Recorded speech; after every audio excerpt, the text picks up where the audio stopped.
Greetings, YouTube. We are back with Prison Affairs and we're picking up where we left off on chapter 14. Let's get it. Let's go.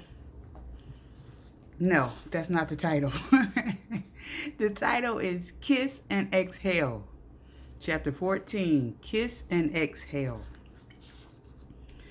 Subsequent to communicating daily on PTO, Gail realized our honeys were being held at the same unit.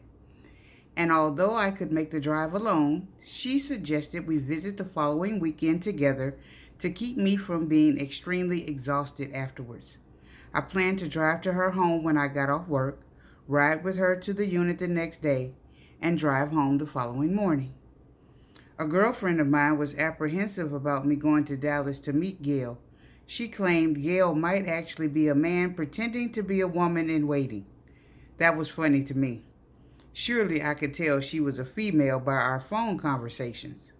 Contrary to what my family and a few friends thought, it was good being connected via internet to supportive, encouraging women. It helps pass the time while we wait. Allow me to share a few excerpts from the website that I had grown fond of, PTO. I started counting down to my first kiss when I was a week away. 7 days until my first kiss. Next Saturday, God willing, I will get to kiss Daddy for the first time. I thank God for showing favor to my baby and me this blessed day. I plan to come back every day to share my prayers, joys, excitement, anxiousness, and sheer ecstasy of my upcoming visit. Tonight, my prayers will focus on haters. I pray blessed COs are working visitation. I pray my family lightens up and send me off with well wishes instead of questions as to why I am going. And I pray Daddy has no incidents on his end that would get our visit revoked. Every time I lie down, I can feel my baby's arms around me. I can hardly wait. 6 days until my first kiss. Today I pray for traveling mercies. I pray the weather is clear with no extreme temperatures. I pray there are no mechanical failures on my Mercedes. I pray for all the drivers on the road with me. I pray the cops only warn me if I get in too much of a hurry to get there, because Daddy said, it's going down like a pot of neck bones. I don't eat neck bones, but I know how much Daddy says he loves them, so I know it's going down for real. Last night, I ate some Valentine candy before going to bed and dreamed that Daddy was a big 6'3", 190-pound chocolate bar, and I was trying to take a bite out of him. He said, baby, can't you take a bite out of me? Baby, you can't take a bite out of me just yet, but you can have a few licks. I can't remember the rest, but I am sure I licked my way deeper into dreamland. When I woke up, a goofy smile rested on my face, and I actually licked my lips to see if chocolate was on them. 5 days until my first kiss. Today, my prayers are for health and welfare. I pray my baby's unit does not go on lockdown. I pray for the whole TDCJ system and all of our loved ones who are in it. I pray neither I nor my baby gets sick. I pray for the health and safety of his and my family members and all the members of PTO. Just thinking I am another day closer to seeing my baby makes me smile. It feels so good to be loved so bad. 4 days until my first kiss. Today I pray for favor that will surround us wherever we go, with everyone who crosses our path, and in everything we do. Favor that makes others wonder, how come they? 3 days until my first kiss. Today I am resting in my prayers and leaving it in God's hands. Now it's time to get specific with my plans. Yesterday I got the brakes fixed on my car. As for what to wear, I'm thinking it will be a skirt or dress. Whichever it is, it will be low cut for sure. I wear low cut while I'm driving, hoping the cops won't give me a ticket. Don't laugh. It works. I may not be able to get my hair done, but I can hook my own hair up if I have to. But first, I have to call the unit to make sure everything is in order and request a special visit. Only 2 more days until my first kiss. I almost cannot work for thinking about resting in my baby's arms. I'm excited and anxious. I sent 2 cards that he'll receive the following Monday after our visit. I bought a new tire for my car. I'm going to get my nails done after work. And tonight I might write Daddy a really, really freaky letter. I made my list, and tomorrow I'll check it twice. Come Saturday, it's on. I'm so busy trying to make sure everything is in order that I'm literally tripping over myself. 1 more day until this prayer is answered. Thank you, Daddy. 1 more day until my first kiss. When I got off work, I headed to D-Town. The ride was good, and I was pleased to meet Gail. She and her lovely daughter were gracious and blessed me. Gail and I stayed up half the night chatting about her man, my man, and Tyrone. He was part of the story whether I liked it or not. The next morning, Gail and I drove to the unit and back without mishap. I wore blue jeans, big plaid shirt with a white t-shirt underneath, and Reebok tennis shoes. My nails were done and my hair was fierce. As I went through the procedure to see Darnell, I was told we would only have a 2-hour visit. I was not a happy camper, but I remained calm. After the correction of that error, I proceeded to checkpoint B. Upon arrival, I was told my visit would be non-contact. I was floored. Darnell was going to have a fit if they did not grant our request. Before I went any further, I demanded someone explain why. After several calls, everything was straightened out. Thank God. I finally arrived at the visiting room, which was packed from wall to wall. The heat and humidity made me nauseous. I was already uneasy and having hot and cold flashes the whole ride down due to my excitement, so I chose to sit outside. I sat impatiently, trying to be cool, calm, and collected, waiting for my future husband to come kiss his bride. When I saw what might be him through the glass, I could hardly keep my seat. The patio doors opened and Daddy nonchalantly strolled over to our table looking fine as hell. I rose up to meet him saying, "Hey, Daddy," as we wrapped our arms around each other. I held him close to me while whispering how much I loved and missed him in his ear. We then kissed each other as if we were trying to win an award for best kiss in a visiting room. When his lips touched mine, I forgot about everything else in the world. I was totally into him and vice versa. His tongue was halfway down my throat as I held him and rubbed my hands across his back. I could not let him outdo me, so I pushed my tongue as far in his mouth as I could. When I felt him squeezing my behind as he sucked on my lower lip, I was in ecstasy. No, I was in a visiting room. We had to calm all that down. We both took our seats smiling and grinning from ear to ear. After a few hours, I asked to be seated inside because I did not want to be stung by the swarm of bees that dominated the visiting area.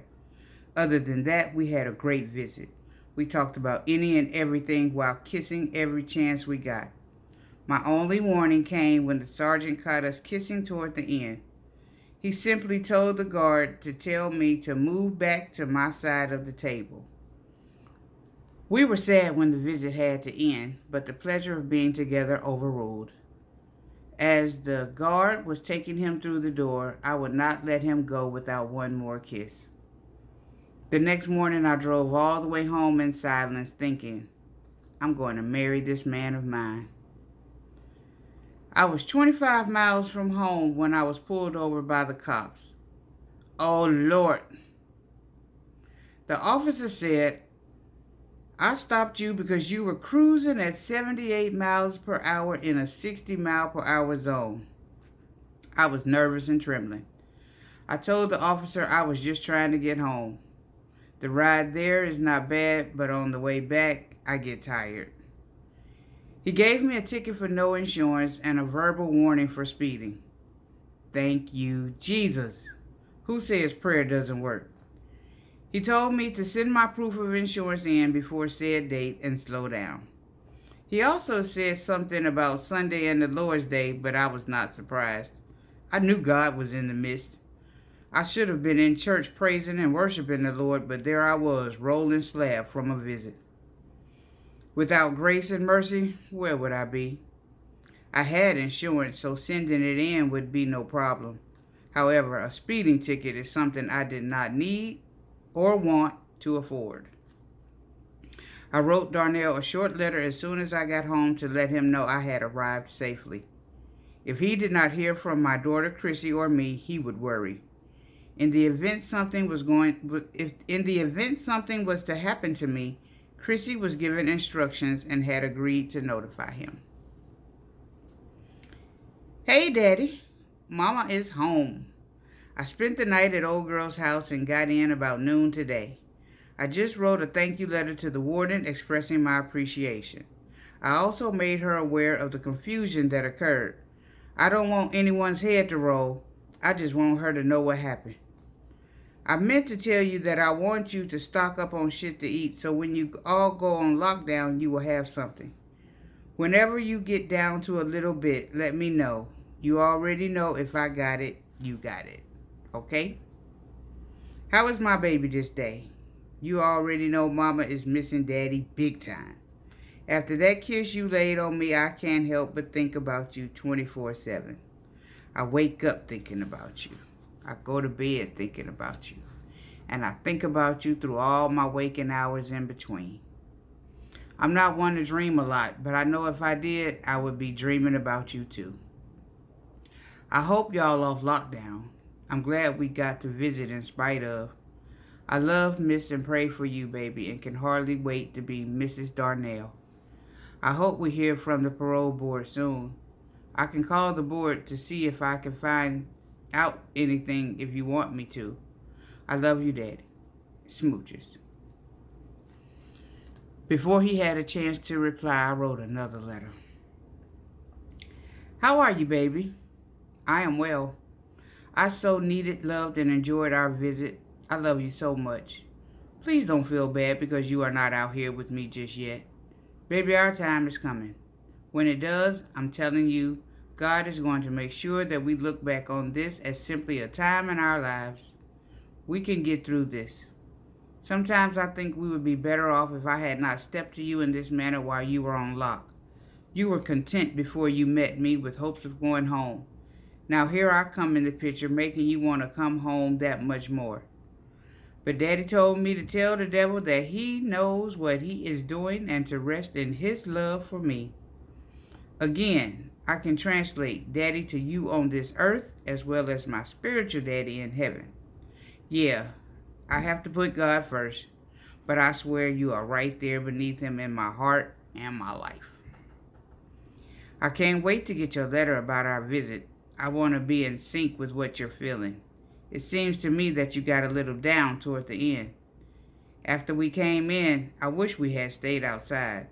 The sunshine was good for my baby and I didn't even recognize it. I was too worried about getting stung. But I will always have the memory of that day. I was so blessed to be able to be with you, truly hoping that Daddy loved how Mama looked, sounded, smelled, tasted, and felt. I love you, baby. Now, I'm thinking I need to come up with something to keep us occupied until you come home. We have both prayed about the parole, and all we can do now is wait. I wanted to call, but I don't want to rush God. I'll rest in my prayers unless you feel I should and instruct me to do otherwise. 3 days later, I received my letter from Darnell about our first visit. What's up, Mama? You already know what it is, baby. You got a nigga out there for real. That visit we had was off the hook. I finally got to hold and kiss my baby. I'm going to cherish that day for the rest of my life. I still can taste your lips next to mine. We must have kissed each other about 8 times. A couple of times I thought I was in the free world with you and didn't want to stop. You taste delicious, baby. I love your ass to death, Mama. I must be the luckiest man in the world. Yesterday was just a taste of what it's going to be like from here on out. Me and you as a couple. I can never get enough of being around you. Just thinking that I was actually there with you made me wander out in space. You had a nigga's head spinning, Mama. I was on cloud 9 the whole time. My homie was getting on me about us kissing every 10 minutes. All I could do was laugh. I bet your friend Gail teased you the whole ride home. It's all good, baby, because we are both out there bad for each other. I thought I was freaky. I guess I met my match. You had to be sent from heaven above. It just don't get no better than you, baby. I haven't even made love to you yet, and you got me out there like a puppy sprung.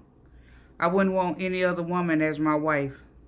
I think we are going to be together for a very long time. All I need now is for these folks to let me up out this penitentiary so we can make some shit happen. I'm for real about us starting our own shit out there. I don't plan to be out there struggling for long. When I get out, I'll get a nice temporary job to make ends meet until we can work up to something better. Every day I'm thinking of things we can do to come up. I figure once we are married, Brian and everybody else will take us more serious than what they do. Maybe he will respect our relationship more than he does. I love you, Mama, more than anything, and I don't want nothing holding us back from each other. I hope you didn't backdoor our visit with a visit to Tyrone, but I know you didn't. I learned to trust your word. From what I know, you don't hold nothing back from Daddy, and that's real. I have a lot of trust and love in you. I sent you a list of Isley Brothers songs I want you to get me. I hope you had dreams of me when you left our visit, because you ain't left my mind yet. I had to take care of business the best way I could, baby, and you know what I'm talking about. You are going to see some real love when I get out. The love you only dream about, see in the movies, or read about. Somebody can write a movie about us. It probably will be a blockbuster. This lockdown ain't no joke. Your girlfriend was right, but I'm glad y'all got to visit. I see you prayed for that. My celly got sick because I think they putting something in the peanut butter. It don't even taste like peanut butter. It's oily and nasty. I want to throw up too, but I have to hold it down to stay full. I got caught off guard and didn't have nothing in my locker. But don't worry, I think my celly will start eating again before he starves. He all right, though. The same day I received Darnell's letter, I received one from Tyrone and Tevin. I promised Darnell I would not go see Tyrone after our visit, but I said nothing about visiting Tevin. I told Tevin I would try to visit soon. After I left Gail's house, I wanted to see how he appeared and hear his voice, but he asked me to give him advance notice. Since I had not done so, I went home. Of course, Tevin wrote me another hot note. This is my reply. What's up, Tevin? I have several letters to answer, but I'm going to answer yours first because you are heavy on my mind and heart this day. All is well on this end, and as always, I hope the same rests with you. Now, as far as my constant insecurities, Tevin, when I write what I'm thinking. And I am not trying to mention my man to throw you off or nothing like that. Moreover, I always give people the benefit of no doubt until they show me otherwise. I have no reason to mistrust you, Tevin. If I am so predictable and easy to read, why do you keep misunderstanding me?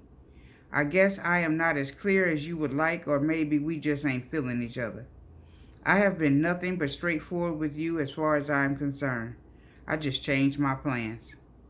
I wanted to visit you Sunday, but since I didn't tell you I was coming, I just came home. You remember you told me I had to give advance notice? Yeah, I went to see someone else, but that is no surprise.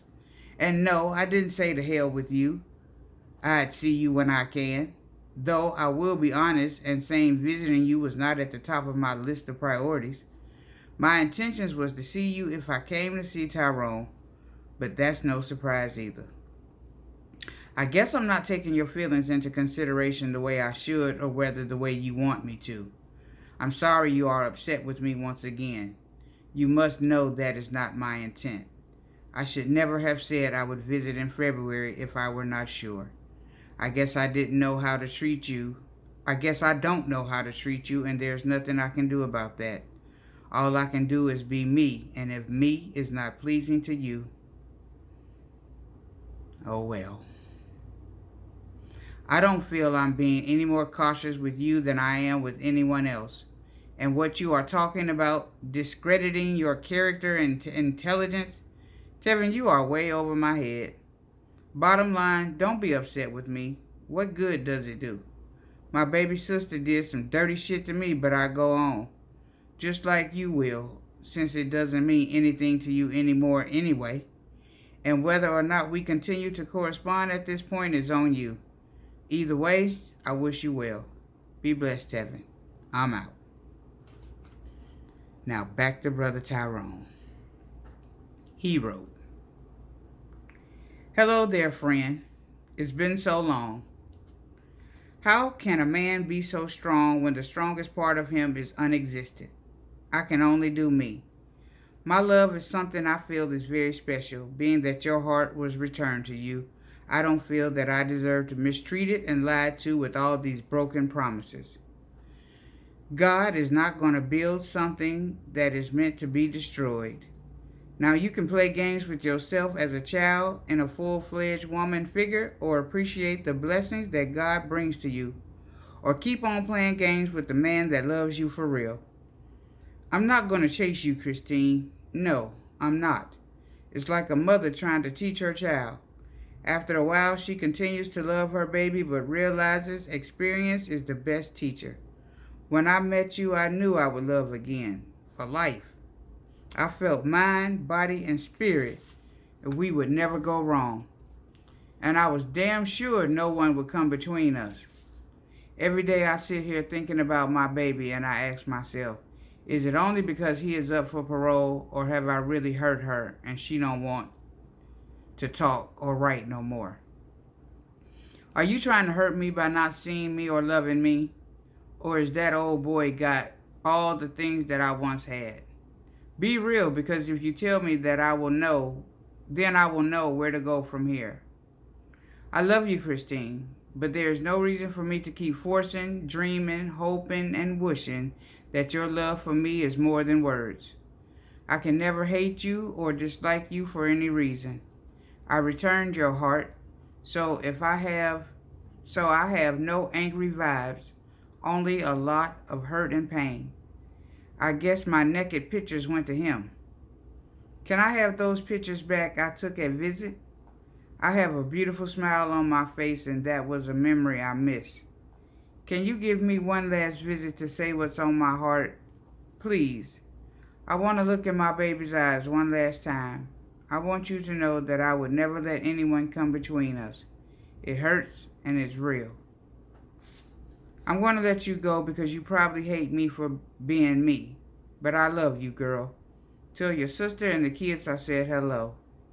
I guess they know they got a new friend coming home to them, huh? I'm not going to be the one to say I told you so. All I can do is be there when it blows up with open arms. Me. I replied, "Hello to you too, friend. It's good to hear from you. All is well on this end, and I hope the same rests with you. You are quite welcome for getting the money order. I'm glad I finally got that taken care of. I have the CD by Avant. Chrissy has it now, but I will listen to the song as soon as she comes home. And I don't know why you keep talking about me not writing. I have told you over and over that my letters may get light and my visits may be few and far in between, but I will never forget about you. I already discussed this with Darnell, and he says he can deal with it, or at the least he will try. I thought once you realized no money actually meant no money, that I wouldn't hear from you no more. Tyrone, love ain't supposed to hurt. Not the kind I need anyway. I'll probably always love you, but I know what I want in return, and you just weren't putting it out there. And it really is not your fault. You have to take care of your business, and I understand. And why did you say you were not dumb? I think you are very smart, so please enlighten us, sister, as to what you were implying. And why are you talking about being played a fool? Is that what you think I'm doing? I know I sure thought it about you, so I ain't tripping if you do think that way. But I always keep it real, and you know it. I'm glad that you say you're happy for me. It shows me that you do love me and want me to be happy after all. And don't look at it like you are being punished, because you are not. We just grew apart instead of together, and that's nobody's fault. I'd like to lie in your arms also with your freaky ass. Although after all the sex, I still won't be ready for a relationship with you. The things you talk about and not talk about does not coincide with moi. We have different goals and dreams and shit, I think. With Darnell, it's something completely different. We think so much alike the shit is scary. Still yet, I will admit that his impending release and the thought of sex with a man who says he loves me like no other is very titillating. If you have to say, I told you so, I still won't regret nan decision I have made. Nowadays, I'm trying to get a lesson out of every situation I endure. I won't let anyone treat me in a way that I feel is not right. And if I am wrong about us, I pray for grace, mercy, enlightenment, and forgiveness. I simply do not feel the love you speak of. However, I will admit that this letter was refreshing. I missed the water you used to give me that kept me on full. And please know I would not have let you continue to stress me even if I had not fallen weak for Darnell. Baby, you ain't giving me enough credit for real. I'm coming to see you sooner than you think. We need to talk face to face. Plus, I love looking into your eyes. Now let me slide, Tyrone. I'll holler. Me. Tevin and Tyrone were upset with me, to say the least. It hurt me to think I was hurting them. I simply could not shake the feeling I had that they were foul. Then, too, the kiss from Darnell that made my heart sing made up for the hurt I felt. If I could have, I would have visited all three that weekend. Darnell said he would try to deal with my pen pals, but later he was adamant about me not visiting or writing anyone, especially Tyrone. He professed to love me immensely, and it was my desire to return that love. He, meaning Darnell. That is chapter 14. Yeah, we made it through to the end, chapter 14. The next chapter is chapter 15. Yeah, baby. So we're going to pick back up with chapter 15. Smooches. Peace.